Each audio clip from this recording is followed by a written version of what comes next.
हम आपको बताने वाले हैं, तो वीडियो के आखिर तक बने रहिएगा। सबसे पहले तो हम इस सिंधु नदी का थोड़ा गणित समझते हैं। 1960 में हुआ था सिंधु जल समझौता, माने Indus waters treaty, Pandit Nehru और पाकिस्तानी जनरल अयूब खान के बीच। मोटा मोटा हिसाब ये था, पूरब की नदियां सतलुज, ब्यास, रावी का पानी अपना मतलब हिंदुस्तान का, और पश्चिम वाली सिंधु, झेलम, चिनाब का ज्यादातर पानी पाकिस्तान को। सालों से यही चल रहा था। पाकिस्तान मजे से इन नदियों का पानी इस्तेमाल कर रहा था, अपनी खेती बाड़ी, बिजली सब चला रहा था। लेकिन दोस्तों, कहते हैं ना, पाप का घड़ा भरता है। पाकिस्तान अपनी हरकतों से बाज नहीं आया। आतंकवाद, घुसपैठ, हमारे जवानों पर हमले, सालों साल ये चलता रहा। भारत सब्र करता रहा। फिर आया साल 2016, उरी की घटना हुई। तब पहली बार प्रधानमंत्री मोदी ने खुल्लम खुल्ला बोला, ऐसा झटका दिया है जो उसने कभी सपने में भी नहीं सोचा था। अब एक तरफ तो पाकिस्तान में पानी की कमी से मुसीबतों का पहाड़ टूटने वाला है, और दूसरी ओर भारत सिंधु नदी का पूरा पानी इस्तेमाल करने वाला है। यानी ये फैसला अब भारत के लिए बड़ा जैकपॉट साबित होने वाला है। यानी भारत ने ये फैसला लेकर न केवल खुद को मालामाल कर लिया है, बल्कि एक पाकिस्तान को भी जवाब दिया है। अब सवाल है कि भारत सरकार ने सिंधु नदी का पानी रोककर किस तरह से पंजाब, हरियाणा और राजस्थान की किस्मत को चमका दिया है। कैसे जम्मू कश्मीर बनने जा रहा है भारत का नया पावर हाउस। और सबसे बड़ा सवाल, इस एक चाल से पाकिस्तान को कितने लाख करोड़ का फटका लगने वाला है। कैसे भारत बिना गोली चलाए पानी से ही पाकिस्तान को घुटनों पर ला सकता है। कौन से हैं मोदी के वो 5 तिलिस्मी प्रोजेक्ट जो भारत को मालामाल और दुश्मन को कंगाल कर देंगे। इन सभी सवालों के जवाब 50 मेगावाट चिनाब नदी पर। पाकिस्तान को इससे बड़ी मिर्ची लगी। उसे डर था कि भारत पानी रोक देगा, लेकिन 2021 में भारत ने इसे भी हरी झंडी दे दी। फिर पाकल डुल 1000 मेगावाट, किरू 624 मेगावाट, क्वार 540 मेगावाट, ये सब चिनाब और उसकी सहायक नदियों पर बनने वाले ढांसू प्रोजेक्ट हैं। सोचो दोस्तों, अकेले किश्तवाड़ जिले में 6000 मेगावाट बिजली बनाने का प्लान। ये इलाका बनेगा नॉर्थ इंडिया का पावर हब।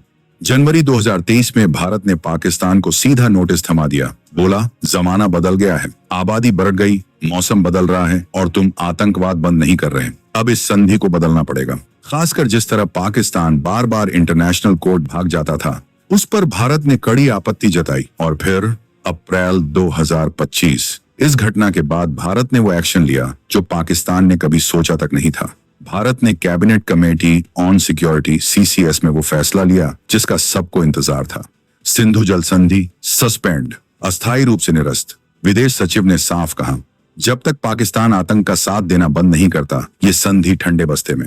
पहली बार दोस्तों, पहली बार भारत ने खून और पानी एक साथ नहीं बह सकते। समझ रहे हो इशारा? मतलब साफ था, अब पानी रोकेंगे। एक कमेटी बनी, फाइलें खुली, पाकिस्तान की तरफ बहने वाले पानी का हिसाब किताब शुरू हुआ। जो प्रोजेक्ट अटके पड़े थे, धूल खा रहे थे, उन पर काम तेज करने का प्लान बना। टुलबुल परियोजना पर फिर से बात होने लगी। पाकिस्तान की कंपकंपी छूट गई। फिर 2019 पुलवामा, देश गुस्से में था। तब नितिन गडकरी ने ऐलान किया, हम अपने हिस्से का पानी पाकिस्तान जाने से रोकेंगे। ये पानी हमारे किसानों को मिलेगा। ये था सीधा एक्शन। सालों से लटका शाहपुर कंडी बांध तेजी से बनने लगा। कुछ मल्टीपर्पज प्रोजेक्ट का प्लान सामने आया। मकसद एक, जो पानी फोकट में पाकिस्तान जा रहा है उसे रोकना। लेकिन असली खेल तो अब शुरू होना था। मोदी सरकार ने पश्चिम वाली नदियों पर भी नजर गड्ढाई। संधि के हिसाब से इन पर बड़े बांध या ज्यादा पानी रोकने की मनाही थी।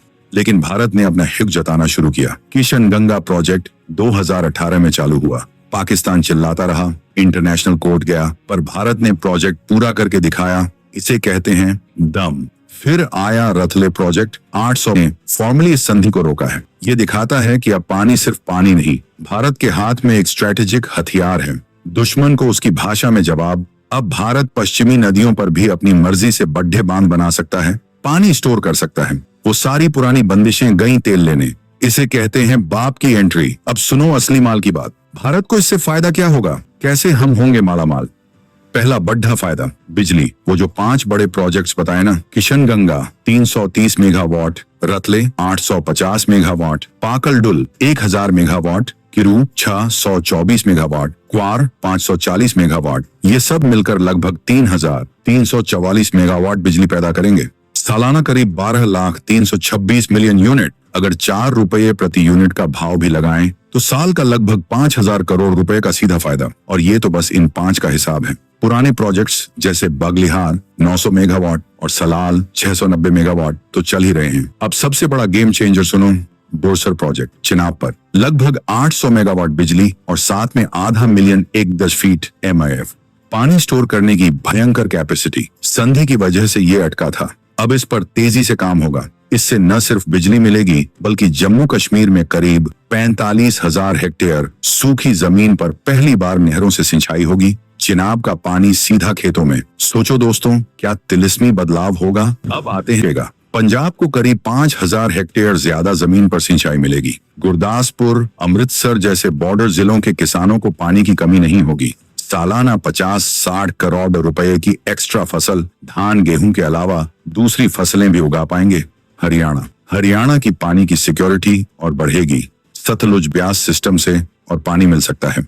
जो 4 से 5 लाख हेक्टेयर जमीन कम पानी से जूझ रही थी, वहां भी सिंचाई पहुंच सकती है, खासकर दक्षिणी हरियाणा के सूखे इलाकों में। ट्यूबवेल पर बिजली फूंकने का खर्चा बचेगा सो अलग। अगर सिर्फ 1 बिलियन क्यूबिक मीटर एक्स्ट्रा पानी मिला तो 500 करोड़ की ज्यादा फसल। राजस्थान दोस्तों, असली लॉटरी तो राजस्थान की लगेगी। थार का रेगिस्तान भी अब हरा भरा हो सकता है। अंदाजा है कि भारत अगर पूर्वी नदियों का पूरा पानी रोक ले तो करीब 7 से 8 MIF एक्स्ट्रा पानी राजस्थान भेजा जा सकता है।